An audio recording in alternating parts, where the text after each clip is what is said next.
Today's Ukrainian war update. And you can see in this map that the strategic move of Ukraine may be in the short term to push from this angle to this town called Tokmak, and then from the central part, from here to Blakhov, and then from the side you can see the different four pushes. So in general, could be one of the strategies of Ukraine. So we won't know until the push happens. So this is a good beginning of a strategy for Ukraine's counteroffensive in the Zaporizhia region. In other news, that Ukraine may have taken Lapkova and a step in that direction, as you can see. And also, there are some reports that they have taken advances in this Orikova area. And then, as you can see earlier, that they're trying to make a push here in the Melavinka region. And also, there's some updates here in this area that Ukraine may have taken these settlements here in the gray zone. So in the Zaporizhia region, Ukraine is making a deep push into all these different territories. Okay, so in light of this, let's look at some videos and updates for today in the Ukraine counteroffensive.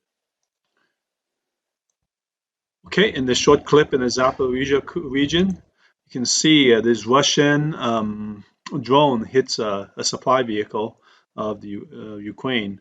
That's in the front lines. Okay, in this video that has been circulated many times, you can see that this convoy was hit by mines in the area, so many of them lost their tracks hitting the minefield.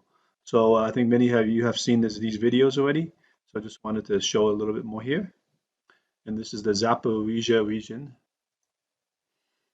Okay, so this is a map from the Romanivsky area, so the Novostonetsk area. So you can see that Ukraine has been making some advancements here and there in this area. So I think even though Russian has been saying that Ukraine has been not making any progress and they repel everything, Ukraine has been making some progress in various areas. So this is not really confirmed yet, but it's maybe some changes may be coming up because this is an ongoing offensive. You cannot just base it off of just a few pieces of broken equipment that destroy. This is a longer term offensive that may last for months and weeks in advance. So we cannot just assume this is going to be done in a few days. So there will be losses on the Ukrainian side, there'll be losses on the Russian side. So we just have to take initiative and get the best information and not come to judgment too fast. Okay, so this is also in the Zaporizhia region. You can see there's a convoy of Russian supply vehicles going into the front lines. So you can see it was struck and hit by Ukrainian artillery. And so it's on the one hand, Ukraine is taking some losses, and Russian is also taking some losses. You can see they're just being hit as a shooting ducks in this video here. Okay, so this video is from the Bakhmut area. You can see Ukraine is assaulting with tanks, and as you can see, it's facing some heavy artillery fire. The tank is still going, and you can see the tanks are just trying to get in position.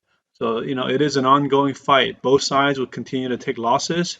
Okay, so just wanted to show you that it's a two-side story. It's not just one side that Russian is destroying everything, and then Ukraine is not taking any losses. So this is also in the Bakhmut area. Okay, so this video comes from the Zaporizhia region also. You can see that this MLRS system got hit and is basically releasing some of the missiles. So, Ukraine is conducting counteroffensive artillery fire against Russian positions also. So don't assume that Russians are the only ones hitting Ukrainian columns, but Ukraine is also doing some counteroffensive work. Okay, so this is June 10th. So Ukraine has published their data on losses of Russian equipment and personnel. So, I mean, I can't say that this is going to be 100% accurate, but you can see that Ukraine has been definitely doing some counterfire. So you can see from some of the videos, you can see that Russian is also taking losses. It's not one side. So Ukraine what they may be doing is they may be softening those lines and destroying any artillery backup, and also clearing any MRS and air defense systems in the back so that they can continue to push forward. You can see that 8 tanks were lost, 7, 15 artillery systems were hit, and then air system also hit. And then drones, those were destroyed, or probably, I'm not sure how they can destroy drones, or maybe they shot them down. And then missiles, and they were shot down. I think Russia did try to shoot some missiles into Odessa and the various places. And then vehicles, 18 vehicle destroy, and the special systems are 5. So almost close to 900 personnel, 890 that were eliminated. So you can see that even though Ukraine is pushing forward with some losses, Russia is also suffering losses. And you can see some of the videos that they are also getting hit.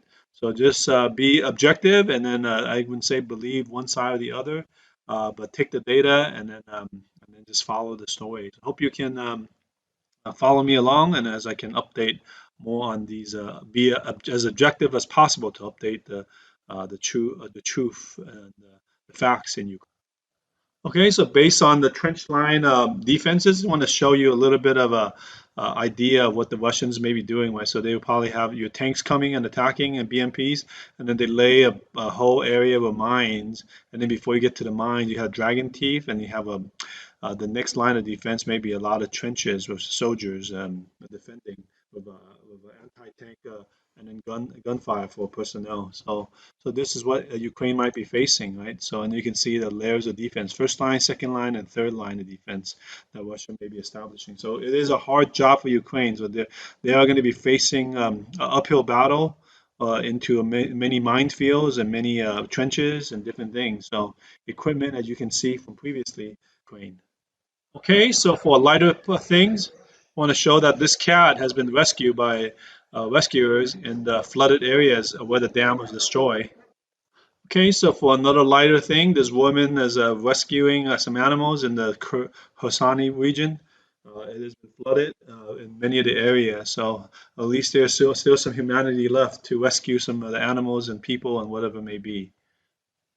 Okay, so to end this, so there's some people in Prague that are supporting Ukraine. So 200 supporters demonstrating to support Ukraine. So okay, I hope you enjoy this update on today's counteroffensive in Ukraine. So hope you can subscribe and follow me for more videos like this.